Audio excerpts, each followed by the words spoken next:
ഞാൻ ഉന്നയിച്ച എല്ലാ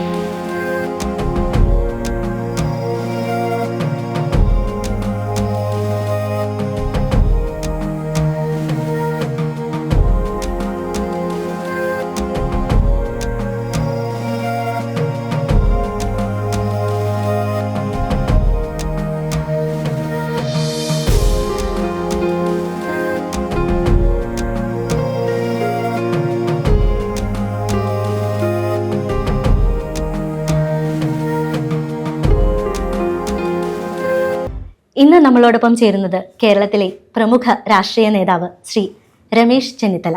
സാർ, സ്വാഗതം. നമസ്കാരം. സാർ, എന്തുണ്ട് വിശേഷം? സുഖമായിട്ടിരിക്കുന്നു. ഒരു KSU പ്രവർത്തകനായി ആരംഭിച്ച് NSUവിൻ്റെ യൂത്ത് കോൺഗ്രസ് പ്രസിഡന്റായി, KPCC പ്രസിഡന്റായി, MP ആയി, MLA ആയി, മന്ത്രിയായി, പ്രതിപക്ഷ നേതാവായി, ഈ ഒരു ജേണി എങ്ങനെയാണ് സാറ് നോക്കിക്കാണുന്നത്? ഈ ഒരു ജേണി വളരെയേറെ കഷ്ടപ്പാടുകളുടെയും ബുദ്ധിമുട്ടുകളുടെയും ഒക്കെ ഫലമായിട്ടുണ്ടായിട്ടുള്ളതാണ്. KSU പ്രസിഡൻ്റായിരുന്നത് 1980-ലാണ്. അപ്പം അന്ന് മുതലുള്ള യാത്രയാണ്. ആ യാത്രയിൽ ധാരാളം നല്ല കാര്യങ്ങളുണ്ടായിട്ടുണ്ട്, കഠിനമായ യാത്രകളുണ്ടായിട്ടുണ്ട്, ത്യാഗോജ്ജലമായ പ്രവർത്തനങ്ങളുണ്ടായിട്ടുണ്ട്, വിശ്രമരഹിതമായി പ്രവർത്തിക്കേണ്ടി വരാറുണ്ട്. അപ്പോൾ അതെല്ലാം കൊണ്ടാണ് പാർട്ടി ഓരോ ചുമതലകളും നമ്മളെ ഏൽപ്പിക്കുന്നത്. നമ്മൾ ഏൽപ്പിക്കുന്ന ചുമതല ഭംഗിയായിട്ട് നിറവേറ്റും. അതാണ് എൻ്റെ എല്ലാ കാലത്തെയും പ്രത്യേകത. അതിനുവേണ്ടി ഞാൻ ശ്രമിക്കും. പിന്നെ മറ്റൊന്നും നോക്കത്തില്ലേ, അത് ഏൽപ്പിച്ച ജോലി ഭംഗിയായിട്ട് ചെയ്യാൻ ശ്രമിക്കും. അത് നാളെയാണെങ്കിലും അങ്ങനെ തന്നെയായിരിക്കും. ഈ ഏൽപ്പിക്കുന്ന ജോലികൾ കൂടുതലാണ് എന്ന് തോന്നാറുണ്ടോ? അത് ചിലപ്പോൾ കൂടുതലാണെന്ന് തോന്നും. പക്ഷേ എന്നാലും പാർട്ടി ഏൽപ്പിക്കുന്ന ചുമതലയായതുകൊണ്ട് അത് നന്നായി നടത്താൻ വേണ്ടി എപ്പോഴും ശ്രമിക്കും. അതാണ് ഇപ്പോഴും നമ്മൾ ചെയ്യാറുള്ളത്. പിന്നെ ജനങ്ങളുടെ ഇടയിൽ പ്രവർത്തിക്കുന്നത് എനിക്ക് സന്തോഷമുള്ള കാര്യമാണ്. കൂടുതൽ ജനങ്ങളോടൊപ്പം ഇടപഴകുന്നത്.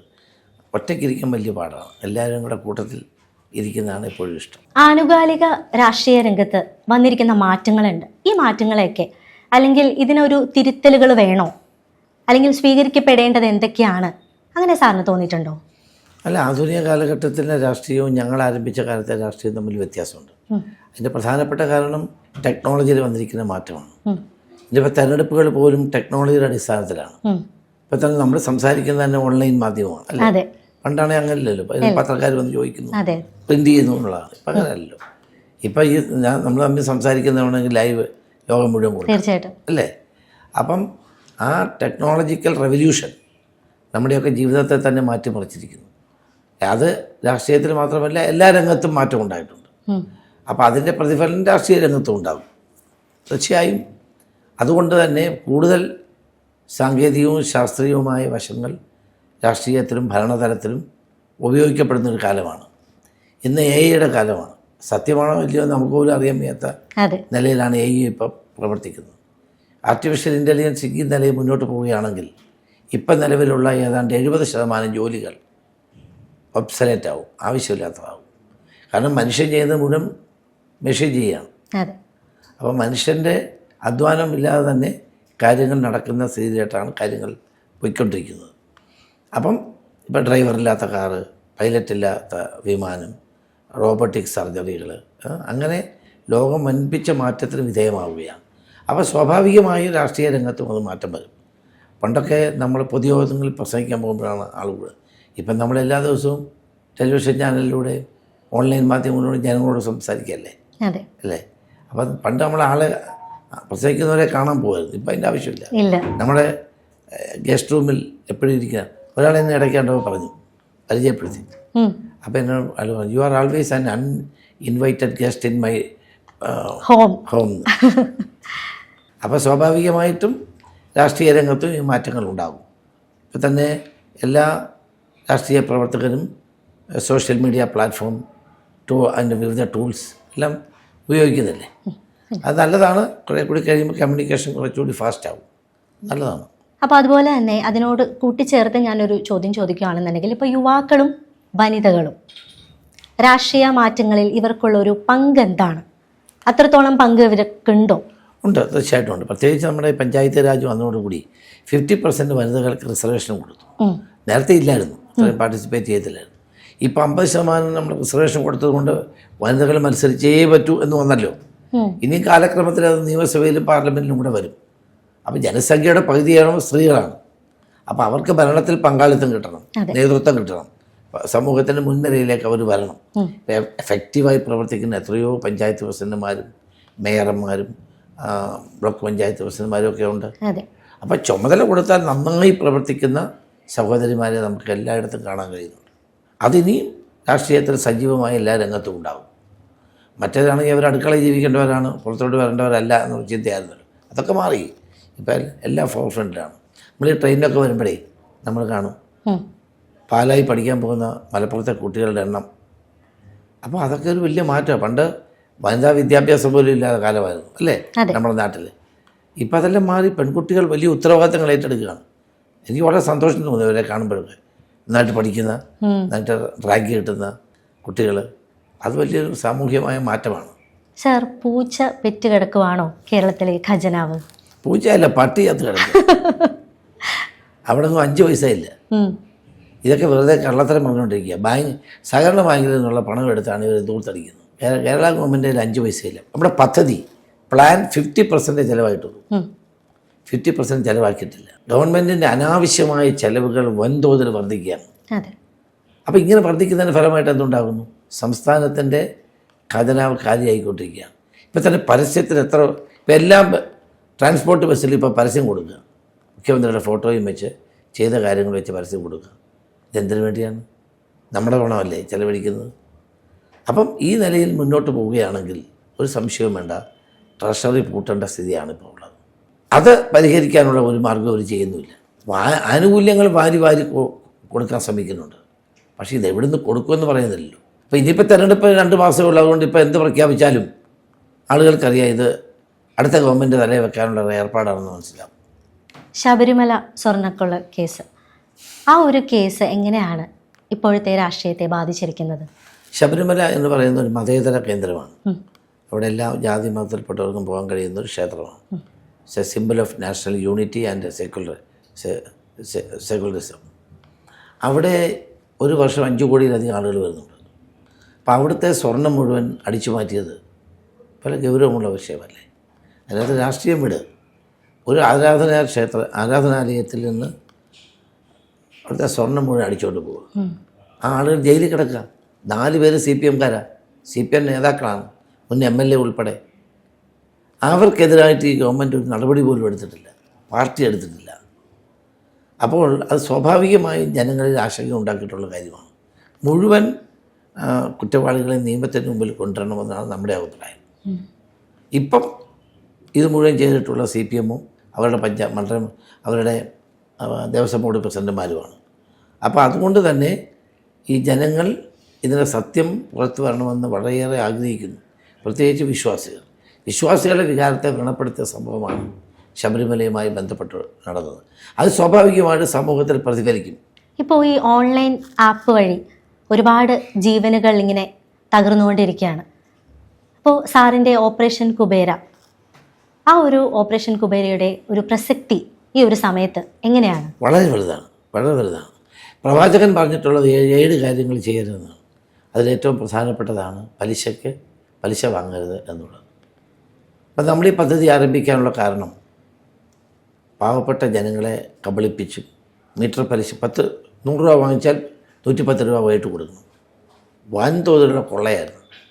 പല കുടുംബങ്ങളും ആത്മഹത്യ ചെയ്യുന്നു, വിഷം കഴിച്ച് മരിക്കുന്നു, അവൻ സ്ഥലം വിട്ടു പോകുന്നു. ഇങ്ങനെയൊക്കെയുള്ള സാമൂഹ്യ പ്രശ്നങ്ങൾ വന്നപ്പോഴാണ് ഞാൻ ആഭ്യന്തരമന്ത്രി എന്ന നിലയിൽ ഇത് അവസാനിപ്പിക്കാനാണ് ഓപ്പറേഷൻ കുബേര നടത്തിയത്. അന്ന് ശക്തമായ നടപടി സ്വീകരിച്ചപ്പോഴാണ് എല്ലാവരും, പലിശക്കാരെല്ലാം പലിശ കടം കൊടുത്തവരുടെ വീട്ടിൽ ചെന്ന് പറഞ്ഞ് ഞങ്ങളെ ഉപദ്രവിക്കരുത്, ഞങ്ങൾക്ക് പൈസ വേണ്ടാന്ന് പറഞ്ഞു. അപ്പോൾ ഇതൊരു സോഷ്യൽ ഈവിളാണ്, വിപത്താണ്. ഇതിനെ തടയാൻ ശക്തമായ നടപടി കൊണ്ട് മാത്രമേ കഴിയൂ. ഞാൻ ആഭ്യന്തരമന്ത്രി സ്ഥാനം ഒഴിഞ്ഞ ശേഷം വീണ്ടും ഈ ആളുകൾ സജീവമാണ്. തമിഴ്നാട്ടിൽ നിന്നൊക്കെ ആളുകൾ വന്നേ നമ്മുടെ വീട്ടിലുള്ള സ്ത്രീകളുടെ കയ്യിലൊക്കെ 1000 രൂപ കൊടുക്കും. എന്നിട്ട് പറയും അടുത്ത ആഴ്ച ഞാൻ വന്നു 1250 രൂപ തിരിച്ചു കൊടുക്കും. കൊള്ളയടിക്കുകയാണ് പാവങ്ങൾ. നിവൃത്തിയില്ലാത്ത ആളുകൾ ഇത് കൊടുക്കും. ബാങ്കിൽ നിന്ന് ലോൺ കിട്ടാത്ത ആളുകൾ കൊടുക്കും. കുട്ടികളെ ഫീസ് കൊടുക്കാൻ മാർഗ്ഗമില്ലെങ്കിൽ കൊടുക്കും. കൊടുത്തിട്ട് അവർ വെള്ള പേപ്പറിൽ ഒപ്പിട്ട് വാങ്ങിക്കുക, പ്രമാണത്തിൽ ഒപ്പിട്ട് വാങ്ങിക്കുക. 100 കണക്കിന് കേസുകൾ. അത് ഞാൻ ഈ പദ്ധതി ആരംഭിച്ചതോടെ കുടുംബങ്ങൾ രക്ഷപ്പെട്ടു. മുതിർന്ന നേതാക്കളിൽ നിന്ന് യുവതലമുറയ്ക്ക് കൊടുക്കേണ്ട ഒരു രാഷ്ട്രീയ ചിന്തയും കാഴ്ചപ്പാടും ഒക്കെ എന്തായിരിക്കും? മൂല്യങ്ങൾ എന്തായിരിക്കും? തീർച്ചയായിട്ടും നമ്മുടെ സമൂഹത്തിൽ മൂല്യങ്ങൾ ഉയർത്തിപ്പിടിക്കേണ്ടത് തന്നെയാണ്. അത് മൂല്യങ്ങൾ ഉയർത്തിപ്പിടിച്ചാലേ നമുക്ക് മുന്നോട്ട് പോകാൻ കഴിയും. നമ്മൾ ജീവിക്കുന്ന സമൂഹത്തിൽ നമ്മൾ പല കാര്യങ്ങളിലും നമ്മൾ സ്വീകരിക്കേണ്ടത് ജനനന്മയ്ക്ക് വേണ്ടിയിട്ടുള്ള പ്രവർത്തനങ്ങൾക്ക് ഊന്നൽ കൊടുക്കുക എന്നുള്ളതാണ്. പുതിയ തലമുറ അങ്ങനെയായിരിക്കണം, റെസ്പോൺസിബിൾ ആവണം. We are responsible to the people. പുതിയ തലമുറയ്ക്ക് കൂടുതൽ ഉത്തരവാദിത്വം ഉണ്ടാകണം, ഏറ്റെടുക്കുന്ന പ്രവർത്തനങ്ങളിൽ കമ്മിറ്റ്മെൻ്റ് ഉണ്ടാകണം. അപ്പം ആ നിലയിൽ അവർ പ്രവർത്തിച്ചാൽ അവർക്ക് അംഗീകാരം കിട്ടും, സമൂഹത്തിനും അതുകൊണ്ട് ഗുണമുണ്ടാകും. അപ്പോൾ ചുമതലകൾ ഭംഗിയായി നിറവേറ്റാനും ആത്മാർത്ഥതയോടെ ഏറ്റെടുക്കുന്ന പ്രവർത്തനങ്ങൾ നടപ്പാക്കുകയും ചെയ്താൽ ആ പ്രവർത്തനം കൊണ്ട് അവർക്ക് ഗുണമുണ്ടാകും, നാടിനും പ്രയോജനമുണ്ട്. ആ നിലയിൽ വേണം അവർ പ്രവർത്തിക്കാൻ. സാർ ഒരുപാട് വായിക്കുന്ന ആളാണെന്ന് കേട്ടിട്ടുണ്ട്. അപ്പോൾ സാറിന് ഇഷ്ടപ്പെട്ട പുസ്തകങ്ങളുണ്ടാവും, ഓതേഴ്സ് ഉണ്ടാവും. ഈ പുസ്തകങ്ങൾ വായിച്ചപ്പോൾ ഏതെങ്കിലും കോട്ട്സ് മനസ്സിൽ ഇഷ്ടപ്പെട്ടിട്ട് അതിൽ നമ്മുടെ ജീവിതവുമായിട്ട് പ്രചോദനം ഉൾക്കൊള്ളാറുണ്ടോ? ധാരാളം കോഴ്സുകളുണ്ട് നമ്മൾ ജീവിതത്തിൽ. അത്തരം കാര്യങ്ങൾ പ്രത്യേകിച്ച് ഗാന്ധിജി, നെഹ്റു, വിൻസ്റ്റൺ ചർച്ചിൽ ഇങ്ങനെയൊക്കെയുള്ള ആളുകളുടെ പുസ്തകങ്ങൾ നമ്മൾ വായിക്കുമ്പോൾ അവർ പറയുന്ന പല പല കാര്യങ്ങളും നമ്മുടെ ജീവിതത്തിൽ നമുക്ക് സ്വാധീനം ചെലുത്തുന്നുണ്ട്. അത് ഈ വായനയിലൂടെ കിട്ടുന്ന ഒരു സൗഭാഗ്യമാണ്. അത് വായിച്ചാൽ മാത്രമേ നമുക്കത് കിട്ടുകയുള്ളൂ. അതുകൊണ്ട് വായന ഒരിക്കലും മരിക്കാൻ പാടില്ല. നമ്മൾ വായിച്ചുകൊണ്ടേയിരിക്കണം. പുതിയ പുസ്തകങ്ങൾ വന്നുകൊണ്ടേയിരിക്കുന്നു. അപ്പോൾ അതുകൊണ്ട് വായന എന്തുകൊണ്ടും മാനസികമായും ബൗദ്ധികമായും നമ്മളെ ഹെൽപ്പ് ചെയ്യുന്ന ഒന്നാണ്. അപ്പോൾ ഞാൻ ചോദിക്കട്ടെ, സാറിന് തിരക്കുള്ള ജീവിതമാണ്, ഇതിൻ്റെ ഇടയിൽ എങ്ങനെയാണ് സമയം കണ്ടെത്തുക? ഞാൻ ട്രെയിൻ യാത്രക്കിടെ വായിക്കും, പ്ലെയിൻ യാത്രക്കിടെ വായിക്കും, രാത്രി എന്ന് വായിക്കും. അപ്പോൾ ആ ടൈം അങ്ങനെ കണ്ടെത്തും. അത് വായന. അപ്പോൾ അത് കിട്ടുമ്പോൾ നമ്മൾ മറ്റെല്ലാത്തിൽ നിന്നും നമ്മൾ റിലീവ്ഡ് ആവും, അല്ലേ? മറ്റു ടെൻഷൻസ് അതെല്ലാം മാറും പുസ്തകം വായിക്കും. ഞാൻ 2 പുസ്തകം ഒരുമിച്ച് വായിക്കും. പകുതി ഒരെണ്ണം വായിച്ചിട്ട് അടുത്ത പുസ്തകം വീണ്ടും കണക്ഷൻ കിട്ടും. അതിനെല്ലാം ഓൺലൈനിലൊക്കെ ആൾ കളിയാക്കുന്നുണ്ട്, 2 പുസ്തകം ഒരുമിച്ച് വായിക്കുന്നത്. അത് ഒരു പുസ്തകം വായിച്ചിട്ട് പകുതിയാകുമ്പോൾ വേറൊരു പുസ്തകം എടുക്കും. അപ്പം നമുക്കൊരു മാറ്റത്തിന് വേണ്ടിയിട്ടാണ്. പിന്നെ അത് കഴിഞ്ഞിട്ട് ആ പുസ്തകം പകുതിയാകുമ്പോൾ വീണ്ടും പഴയതിലേക്ക് തിരിച്ചു പോകും. സാറിൻ്റെ രാഷ്ട്രീയ ജീവിതത്തിലെ ഒരു റോൾ മോഡൽ എന്ന് പറയാൻ ആരായിരിക്കും? എൻ്റെ റോൾ മോഡൽ രാജീവ് ഗാന്ധിയാണ്. എനിക്ക് വളരെയേറെ ഇഷ്ടപ്പെട്ട നേതാവാണ്. അദ്ദേഹം ഉണ്ടായിരുന്നെങ്കിൽ ഇന്ന് ഇന്ത്യ വേറൊരു രാജ്യമായി മാറിയത്. അത്രമാത്രം ഇന്ത്യയെപ്പറ്റി കാഴ്ചപ്പാടുണ്ടായിരുന്ന നേതാവാണ്. 21-ാം നൂറ്റാണ്ടിലേക്ക് ഇന്ത്യ പോകുമ്പോൾ ഇന്ത്യയിൽ ഉണ്ടാകേണ്ട മാറ്റങ്ങളെ സംബന്ധിച്ചും ടെക്നോളജിക്കൽ റെവല്യൂഷനെ സംബന്ധിച്ചും വ്യക്തമായ കാഴ്ചപ്പാടുണ്ടായിരുന്ന ആളാണ്. സാറിന് ദേഷ്യം കുറവാണോ? കാരണം നിഷ്കളങ്കനായിട്ടുള്ള നേതാവ് എന്ന് കേൾക്കാറുണ്ട്, നമുക്ക് ഫീൽ ചെയ്യും. അപ്പോൾ സാറിന് പൊതുവെ ദേഷ്യം കുറവാണ്? ദേഷ്യമൊന്നും ഉണ്ടാവില്ല. ഇല്ല. എങ്ങനെയാണ് ചില സമയത്ത് ദേഷ്യം ഉണ്ടാവുന്ന അടുത്തുള്ള ആളുകൾ, ഏറ്റവും അടുത്തുള്ള ആളുകളെ വേണേ കാണിക്കുള്ളൂ. അല്ല, നമ്മൾ ദേഷ്യപ്പെടാതിരിക്കുന്ന എപ്പോഴും നല്ലത്, നമ്മുടെ ആരോഗ്യത്തിനും, അല്ലേ? ചിരിച്ചോണ്ടിരുന്നു കഴിഞ്ഞാൽ നല്ലതാണ് എന്ന് പറയുന്നത്. ടെൻഷൻ ഉണ്ടാവില്ല. എന്നാലും ഇടയ്ക്ക് എപ്പോഴെങ്കിലും സാറിന് ഇങ്ങനെ കൺട്രോൾ വിടുന്ന പോലെ തോന്നാറുണ്ടെങ്കിൽ അതെങ്ങനെയായിരിക്കും ഒന്ന്? അപ്പം പിന്നെ നമ്മളങ്ങനെ ഒരാളിനോട് നമ്മൾ ചൂടാവുകയാണെങ്കിൽ അയക്ക് എന്ത് വിഷമം ഉണ്ടാവും എന്ന് ചിന്തിച്ചാൽ മതി. ഞാൻ ചോദിക്കാൻ കാരണം ഇപ്പോഴത്തെ ഈ യുവതലമുറ എന്ന് പറയുന്നത് ഒരു പരാജയങ്ങളും ഫേസ് ചെയ്യാൻ മടി കാണിക്കുന്ന കൂട്ടത്തിലുള്ളവരാണ്, അല്ലേ? അതിനെ മറികടക്കാൻ ഭയങ്കര ബുദ്ധിമുട്ടാണ് അവർക്ക്. അപ്പോൾ അങ്ങനെയുള്ള സാഹചര്യങ്ങളിൽ എന്തായാലും പരാജയങ്ങൾ ലൈഫിലുണ്ടാവും. അപ്പോൾ സാർ എങ്ങനെയാണ് സാറിൻ്റെ ഒരു പരാജയങ്ങളെയൊക്കെ മറികടന്നത്? നമ്മൾ പരാജയം ഉണ്ടാവും, നമുക്ക് ജീവിതത്തിൽ പരാജയവും വിജയവും ഉണ്ടാവും, സമ്മിശ്രമാണ്. അല്ലാണ്ട് വിജയം മാത്രം ഉണ്ടാവുകയും പരാജയം മാത്രം ഉണ്ടാവുകയും ചെയ്യുന്നില്ല. അപ്പോൾ പരാജയം ഉണ്ടാകുമ്പോൾ നമുക്ക് അതിനെ ഓവർകം ചെയ്യാൻ എന്ത് ചെയ്യണം, അടുത്ത വിജയം എങ്ങനെ കൈവരിക്കണം എന്നതിനെപ്പറ്റിയാണ് ആലോചിക്കാൻ. അങ്ങനെ ആലോചിച്ചാൽ അതിൽ നിന്ന് വിഷമമോ പരിഭവമോ കോപമോ ഉണ്ടാകാതെ അടുത്ത വിജയത്തിലേക്ക് എങ്ങനെ എത്താം എന്നുള്ളതിനെപ്പറ്റി ആലോചിച്ചാൽ നമ്മൾ ഈ പ്രശ്നം തീർന്നു. അതിനുവേണ്ടി നമ്മൾ ശ്രമിച്ചാൽ മതി. കോൺഗ്രസ്സിൽ സാറിനും ഉമ്മൻചാണ്ടിക്കും അഭിപ്രായങ്ങളുണ്ടായിരുന്നു. പക്ഷേ നിങ്ങളെപ്പോഴും വ്യക്തി ജീവിതത്തിൽ എങ്ങനെയാണ് അത് കൊണ്ടുപോയിക്കൊണ്ടിരുന്നത്? ഞങ്ങൾ തമ്മിൽ ഇണങ്ങിയിട്ടുണ്ട്, പിണങ്ങിയിട്ടുണ്ട്. പക്ഷേ അത് പൊതുജനങ്ങളെ അറിയിക്കാറില്ലായിരുന്നു. അങ്ങനെ അറിയിച്ചാൽ അത് പാർട്ടിക്ക് ദോഷമായതുകൊണ്ട് പലപ്പോഴും പറയാറില്ലായിരുന്നു. പക്ഷേ ഉമ്മൻചാണ്ടി ഒരു നല്ല രാഷ്ട്രീയ നേതാവാണ്. അദ്ദേഹത്തിന് ഏത് കാര്യത്തിനും ഒരു സൊല്യൂഷനുള്ള ആളാണ്. ഒരു പ്രശ്നം വന്നാൽ ഒരു സൊല്യൂഷൻ ഉണ്ടാവും. ചിലർ ഈ പ്രശ്നം മാത്രമേ പറയത്തുള്ളൂ നമ്മളോട്. അപ്പോൾ അവരുടെ പ്രശ്നം നമ്മൾ കേട്ടുകൊണ്ടിരിക്കുക, സൊല്യൂഷൻ പറയുകയാണ് ഏറ്റവും പ്രധാനപ്പെട്ടത്. ആ കാര്യത്തിലൊക്കെ ഉമ്മൻചാണ്ടി ഒരു നല്ല മോഡലാണ്. മാത്രമല്ല വളരെ പരിശ്രമശാലിയായ ഒരു വ്യക്തിയായിരുന്നു. ഈ രാഷ്ട്രീയം ഇല്ലായിരുന്നെങ്കിൽ സാർ ഏതൊരു പ്രൊഫഷൻ തിരഞ്ഞെടുത്തേനെ? ഞാൻ നല്ലൊരു കോളേജ് പ്രൊഫസർ ലെക്ചറർ ആവുമായിരുന്നു. സാറിന് അങ്ങനെ ഒരു പശ്ചാത്തലം ഉള്ളതുകൊണ്ടാണോ? എനിക്ക് പ്രതിപക്ഷ നേതാവായിരുന്ന രമേശ് ചെന്നിത്തല സാർ ഒന്നാം പിണറായി സർക്കാരിനെതിരെ അഴിമതി ആരോപണങ്ങൾ ഉന്നയിച്ചിട്ടുണ്ടായിരുന്നു. പക്ഷെ പിന്നീട് അതൊക്കെ സത്യമാണെന്ന് തെളിഞ്ഞു. ഇപ്പോൾ തിരിഞ്ഞു നോക്കുമ്പോൾ എന്ത് തോന്നുന്നു? തിരിഞ്ഞു നോക്കുമ്പോൾ എനിക്ക് സന്തോഷമുണ്ട്. കാരണം ജനാധിപത്യത്തിൽ ഭരണകൂടങ്ങളെ തിരുത്തുക എന്നുള്ളത് പ്രതിപക്ഷത്തിന് ചുമതലയാണ്. അത് വസ്തുതാപരമാകണം, ചുമ്മാ പറഞ്ഞിട്ട് കാര്യമില്ല. ഞാൻ ഉന്നയിച്ച എല്ലാ ആരോപണങ്ങളും തെളിവുകളുടെ അടിസ്ഥാനത്തിലാണ്. ഞാൻ മുഖ്യമന്ത്രിയോട് പറഞ്ഞു, നിങ്ങൾ 7 താഴിട്ട് പൂട്ടി ഒരു സേഫിനകത്ത് ഏത് രേഖ വെച്ചാലും എൻ്റെ കയ്യിൽ അത് കിട്ടും. അപ്പോൾ തെളിവുകളുടെ അടിസ്ഥാനത്തിൽ മാത്രമേ ഞാൻ ആരോപണം ഉന്നയിച്ചിട്ടുള്ളൂ. അതുകൊണ്ട് തന്നെയാണ് ഗവൺമെൻറ്റിന് ടേൺ അടിക്കേണ്ടി വന്നത്. 7 കാര്യങ്ങളാണ് ഞാൻ ഉന്നയിച്ചത്. ആ 7 കാര്യങ്ങളിൽ ഗവൺമെൻറ് പുറകോട്ട് കൊണ്ടുവന്നു. ആഴക്കടൽ മത്സ്യബന്ധനം, ബ്ലൂബെറി ഡിസ്റ്റിലറി, പിന്നെ പമ്പ മണൽക്കടത്ത്, ബെപ്കോ അഴിമതി, സ്പ്ലിങ്കർ അഴിമതി, ഇതുൾപ്പെടെയുള്ള 7ഓളം കാര്യങ്ങൾ ഞാൻ ഉന്നയിച്ചു. അത് 7ലും പുറകോട്ട് കൊണ്ടുവന്നു. അപ്പം പ്രതിപക്ഷത്തിൻ്റെ ചുമതല എന്താണ്? ഗവൺമെൻറ്റിനെ കറക്റ്റ് ചെയ്യുക, ഒരു കറക്റ്റീവ് ഫോഴ്സായിട്ട് പ്രവർത്തിക്കുക. ആ പ്രവർത്തനം വിജയകരമായി പൂർത്തീകരിച്ചു എന്നുള്ള സന്തോഷമാണ് എനിക്ക് പിന്തിരിഞ്ഞ് നോക്കുമ്പോൾ ഉള്ളത്. സാർ ഒരുപാട് യാത്ര ചെയ്യാറില്ല. അപ്പം ലോക രാജ്യങ്ങളിൽ എടുത്ത് നോക്കുകയാണെന്നുണ്ടെങ്കിൽ അവിടെ നിന്ന് പ്രചോദനമായിട്ടിരിക്കുന്ന ഏതെങ്കിലും ഘടകങ്ങൾ നമുക്കിവിടെ അത് ചെയ്യാം എന്ന് തോന്നിയിട്ടുണ്ടോ? ഏറ്റവും പ്രധാനപ്പെട്ടത് നമ്മുടെ മാലിന്യ സംസ്കരണം, 2 ഇൻഫ്രാസ്ട്രക്ചർ ഫെസിലിറ്റീസ്, റോഡ്. മറ്റേത് രാജ്യത്തിൽ നിന്ന് നല്ല മനോഹരമായ റോഡുകൾ അല്ലേ? നമ്മുടെ ഇവിടെ ഇതില്ല. അതുപോലെ മാലിന്യ സംസ്കരണത്തിൻ്റെ സംവിധാനം, പിന്നെ എയർ പൊല്യൂഷൻ കുറയ്ക്കുന്നത്, സൗണ്ട് പൊല്യൂഷൻ ഒരു പ്രധാനപ്പെട്ട കാര്യം. സൗണ്ട് പൊല്യൂഷൻ ദുബായിലൊക്കെ ചെന്ന് ആരും ഓണടിക്കൂ? ഇവിടെ വലിയ പോകുന്നവരെല്ലാം ഓണടിച്ചുകൊണ്ടിരിക്കുക അല്ലേ? അതൊക്കെ ചെവി പൊട്ടിപ്പോവും. അപ്പോൾ ഇങ്ങനെ ഉള്ള പല കാര്യങ്ങളും നമുക്കിവിടെ ഇൻട്രൊഡ്യൂസ് ചെയ്യാവുന്നതാണ്. പിന്നെ നമ്മൾ പലപ്പോഴും ഡ്രൈവിംഗ് ഈസ് ആൻ ആർട്ട്. നല്ലൊരു ആർട്ടാണ്. സൂക്ഷ്മതയോടെ ഓടിക്കണം. ഇത് ആളുകൾ കേരളത്തിൽ ഡ്രൈവ് ചെയ്ത് വന്നേ ഒന്നാമത് നേരെയായി വണ്ടികളെല്ലാം വരുന്നു. അപകടങ്ങൾ ധാരാളം ഉണ്ടാകും.